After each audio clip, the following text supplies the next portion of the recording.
예지왕후 소씨는 요나라 제5대 황제 경종의 황후로 요나라 4대조인 태종, 세종, 목종, 경종 세대의 원로인 위왕 소사온과 요나라 제2대 황제 태종 야율 요골의 장녀, 영국 대장공주 야율 여불고 사이에서 태어났습니다. 그녀는 어려서부터 총명하고 영리하며 일 처리까지 깔끔하여 무슨 일이나 목적을 달성하고자 한다면 그만두지 못하는 끈기를 지니고 있었습니다. 사소한 일에도 예외가 아니었으며 이러한 행동은 그녀의 아버지 소사온의 총애를 받는데 한몫했습니다. 한 번은 그녀가 언니들과 함께 집안일을 하고 있었는데 언니들은 대충하고 마무리를 하였지만 그녀만은 유일하게 꼼꼼하게 쓸고 닦으며 정리했습니다. 소사온은 그런 그녀를 보고 더욱 이뻐하며 이렇게 칭찬하였습니다. 이 아이는 반드시 큰일을 이룰 것이야. 969년 요나라 제4대 황제 목종 야율술요리, 근시인 소가, 세순물 담당관인 화가, 요리사 신고 등 6명의 모의로 시해당했습니다. 이로 인해 제3대 황제 세종의 차남 야율현이 거란족과 한족 장군들의 지지를 받고 다음 황제로 즉위하게 되면서 경종이 되었습니다. 경종은 그녀의 아버지 소사온을 부건추밀사로 봉하고 그녀를 귀비로 책봉했습니다. 그러다 한 달 뒤 소사온이 북부 재상으로 진급되면서 그녀를 귀비에서 황후로 다시 책봉했습니다. 황후의 자리에 오른 기쁨도 잠시, 남편 경종이 몸이 허약한 탓에 그녀가 직접 국사를 처리하게 됩니다. 이에 아버지 소사온을 위왕으로 책봉하였습니다. 970년 아버지 소사온과 사위 경종과 함께 여산으로 사냥을 나갔는데 반도령에서 아버지 소사온이 암살을 당하게 되면서 세상을 떠났습니다. 4개월 후 그녀의 외삼촌을 중심으로 이루어져 계획된 암살이었다는 사실이 밝혀지면서 이 일에 관련된 자들을 모두 사살하였습니다. 그렇게 그들의 재산은 모두 소씨의 일가로 모두 배상되었습니다. 972년 그녀는 황자 야율 융서를 낳았습니다. 경종은 그녀와 그녀의 집안을 위로하기 위하여 그녀의 어머니 국장공주 야율 여불고를 영국 대장공주로 추봉하였습니다. 또한 그녀의 아버지 소사온을 초왕, 친할아버지 홀몰리를 한왕으로 추봉하였습니다. 976년 경종은 사관과 학사들을 불러 모아 황후인 그녀가 말할 때 짐이라 칭하는 것을 윤허해준다는 사실과 함께 그녀를 자신과 동등한 위치로 여기게끔 하였습니다. 시간이 지나면서 경종의 묵인하에 요나라의 모든 정무는 그녀가 독단적으로 판단하고 결정할 수 있도록 되었습니다.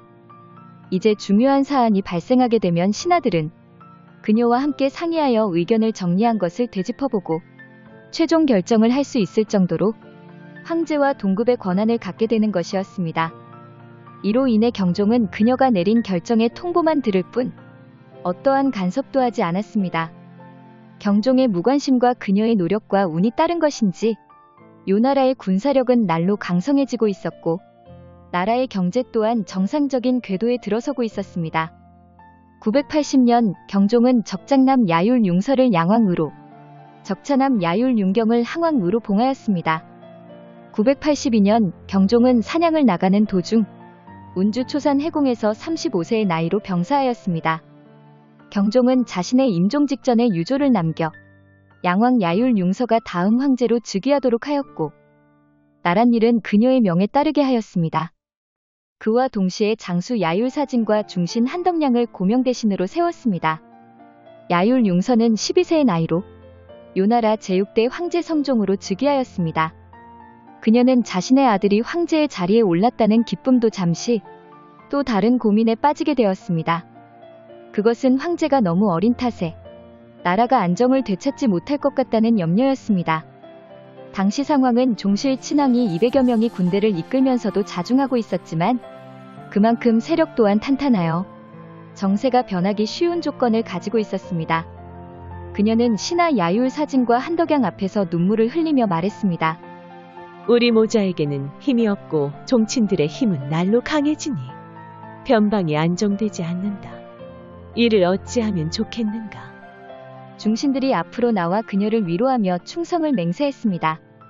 황제 폐하와 황후마마께서 신들을 믿으시고 신들 또한 두 분을 믿고 있다면 괜찮을 것입니다. 그러니 부디 그 염려를 거두십시오.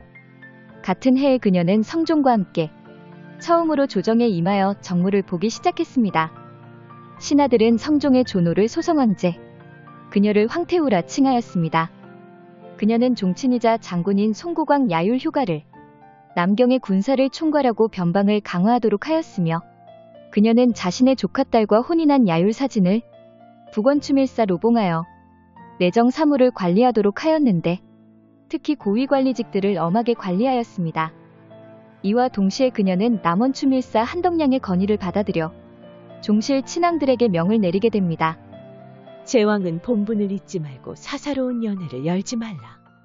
이는 병권을 상실하게 하면서 동시에 종친들을 궁중으로 불러들여 질책함으로써 내부 반정이나 역모가 일어날 요소를 제거하게 되는 것이었으니 그녀의 큰 고민거리는 사라지게 되었습니다. 983년 성종은 군신들을 거느리고 그녀를 승천왕태우로 승격시켰고, 군신들은 성종의 조노를 첨보왕제로 하여 연호를 통화로 해두었습니다. 또한 성종은 어머니인 그녀 앞에서 아율 사진과 활과 안장을 서로 교환하며 친호가 되기로 약속하였습니다. 986년 북송 웅주 지주 하령도와 그의 아버지 악주자사 하위포 등은 그녀의 연문을 들은 후 문사사와 설계소 등과 함께 잇따라 송태종 조광희에게 진언을 했습니다. 요나라의 주인은 어려서 모든 국사는 그의 어머니인 태우가 처리한다고 하옵니다. 또한 대장군 한덕량은 태우의 총애를 받으며 이를 도와주긴 하나 백성들의 원성이 잦다고 하옵니다. 이를 듣고 있던 송태종은 요나라를 공격하기 시작했습니다. 갑작스러운 전쟁 선포와 북송의 공격에 요나라는 당황할 기세도 없이 바로 반격에 나서야 했습니다. 그녀는 이 전쟁이 무엇 때문에 일어나고 있는 것인지 잘 알고 있었기에 성종과 한덕량을 데리고 친정을 선포하였습니다. 시간이 흐를수록 전쟁의 판도는 달라지게 되었습니다. 요나라의 군사들은 사기가 크게 오르고 있었고, 송나라의 수비군들은 큰 타격을 받아버린 나머지 자신감조차 잃게 되며 더는 전쟁을 할 수 없게 되었습니다. 이에 요나라는 쉽게 승리를 거머쥡니다. 987년 성종은 백관을 거느리고 황태우인 그녀에게 예덕신략응 웅계화법도 홍인성목의 통승천황태후라는 조노를 올렸습니다. 절을 마친 후 성종 또한 군신들에 의해 지덕광효소성천 보왕제라는 조노를 올렸습니다. 2차에 걸친 북벌의 실패에 군사력이 약화된 북송에게서 요나라는 그 공세를 취하기 시작했습니다.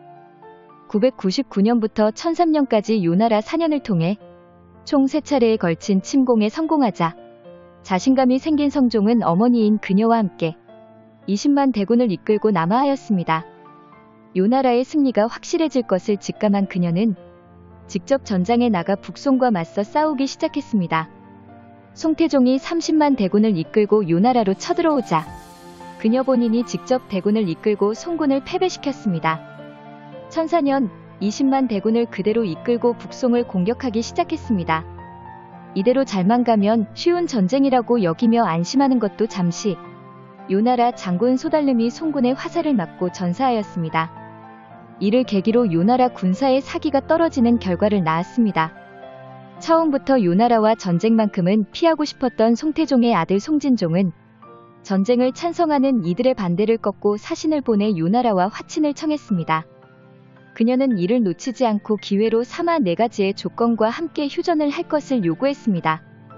첫째, 송나라는 매년 군비로 요나라에 비단 30만 필과 은 10만 양을 보낸다. 둘째, 송나라 황제은 요나라 황제의 모친을 숙모로 삼고 양국은 형제의 관계를 맺는다. 셋째, 양국의 국경은 현재 상태로 하고 양국의 포로들을 서로 송환한다. 넷째, 송나라의 황제와 요나라의 황제는 형제의 관계를 갖는다. 이는 훗날 전연의 맹이라 불리게 되었습니다.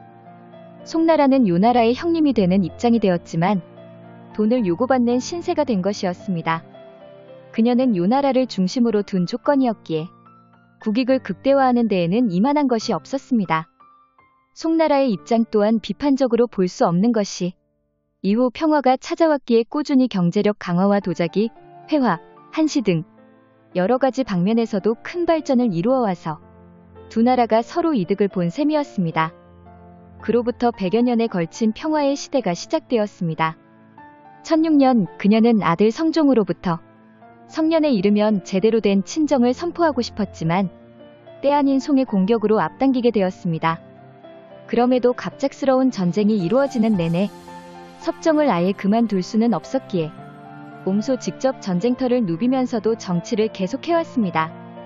전쟁을 마무리하고 평화를 맞이하게 되었지만 결코 모든 일이 해결되는 것은 아니었습니다. 그녀는 전쟁으로 인해 파괴되었던 것들을 회복시키는 것과 동시에 자신을 배경으로 하여 외척들의 힘을 키워나가는 일 또한 넘어가지 않고 질책과 견제까지 해야 했습니다. 나라를 재정비한 이후 공시적인 책봉을 거행하고 나서야 실질적인 황권을 성종에게 온전히 돌려줄 수 있게 됨으로써 40여 년간의 섭정 기간에 마침표를 찍게 되었습니다. 그녀는 곧바로 난징으로 떠나 남은 일생을 편히 보낼 수 있었습니다. 그러나 같은 해에 점점 병이 깊어지다가 57세의 나이로 세상을 떠났습니다. 아들 성종은 천하의 대사면을 선포하며 어머니인 그녀의 명복을 3년상으로 빌었습니다. 1010년 성종은 중요한 사항이 아닌 경우를 제외하며 조위에 나가는 것을 거부하였고 어머니의 명복을 비는 데에 시간을 보냈습니다. 그는 어머니인 그녀의 능우를 걸릉 일하하였습니다. 송나라는 재상 왕수와 왕유를, 고려는 위수우 등을 파견시켜 조문하도록 하였습니다. 이에 성종은 형제곡을 맺은 송나라에게 그녀의 유무를 보내면서 조문을 와준 것에 대한 감사를 표시했습니다. 성종은 어머니인 그녀에게 성신선언왕후라는 시호를 올렸습니다. 1052년 성종의 다음 황위를 이은 야율종진이 즉위하게 되면서 요나라 제7대 황제 흥종이 재위하던 시기였습니다. 흥종은 자신의 친할아버지 경종을 효성강정황제, 할머니를 예지왕후라는 시호를 올려주었습니다. 그녀는 중국 역사상 국모들 중에서 가장 뛰어난 인물로 평가되고 있습니다. 어렸을 때부터 남다른 성격의 소유자인 것을 보여줌으로 인해 주변 사람들로부터 칭찬이 자자했을 정도이니 큰 인물이 될 운명이라는 것은 당연했습니다. 그녀는 여느 후궁들과의 암투를 벌인다거나 남편 경종으로부터 존중과 사랑을 받는 것으로 기록되는 여인이 아니었습니다. 나라를 위해서라면 어떠한 위험도 감수하고 자신의 집안 또한 엄히 단속하기 일쑤였던 것으로 보면 당대 보기 드문 주체적인 여성이라 할 수 있었습니다. 그녀는 처음부터 정치와 권력과는 어느 정도 가까워질 정도로만 생각해왔던 것으로 보입니다. 생각지 못하게 남편 경종이 정치와 담을 쌓다 보니 그녀 본인도 어쩔 수 없이 나서서 정세에 관여하게 되면서 뜻밖의 유능한 정치가의 소질을 보였습니다. 경종 또한 그녀의 탁월한 정치적 감각을 알아차리고 자신과 같은 위치에서 더 적극적으로 활동할 수 있도록 지지해준 바탕으로 인해 척박한 땅에 불과했던 나라가 풍요로운 태평성대의 시대를 열 수 있었을지도 모릅니다. 또한 그녀는 같은 세대에 머물렀던 여인으로는 고려 제5대 대왕 경종의 세 번째 비이자 천추태후로 불렸던 헌해왕후 황보씨와 대조적인 면을 갖고 있었습니다. 요나라와 고려의 상황은 달랐지만 황족의 핏줄이었던 점, 적장자를 낳은 점, 남편의 시호가 사색을 좋아하고 크게 국사를 염려함을 뜻한 경종으로 내려진 점, 남편이 요절하여 과부가 되어야 했던 점, 섭정태후가 되면서 정부를 들인 점 등 동일한 삶을 살았다고 할 수 있었습니다. 다만 분명한 차이가 존재하는데 그녀는 정부를 들이면서도 자식을 보지 않았고 오직 황위는 성종의 것이라 생각해왔기에 크게 과욕을 부리지 않고 친정을 하도록 해주거나 어느 누가 되었던 부정한 방법으로 사리사욕을 채우는 이가 있다면 즉시 엄벌에 처할 정도로 중립을 제대로 잡은 인물이었지만 그와 상반되는 헌해왕후 황보씨의 경우는 정부 김치향을 중심으로 권력지향적 행보를 보였고 김치향 사이에서 아들을 보게 되면서 장남 목종의 정통성과 왕위 찬탈 내지 왕위 계승을 노리는 등 역사적으로 볼 때 희비가 교차되는 일국의 섭정태후들이었습니다.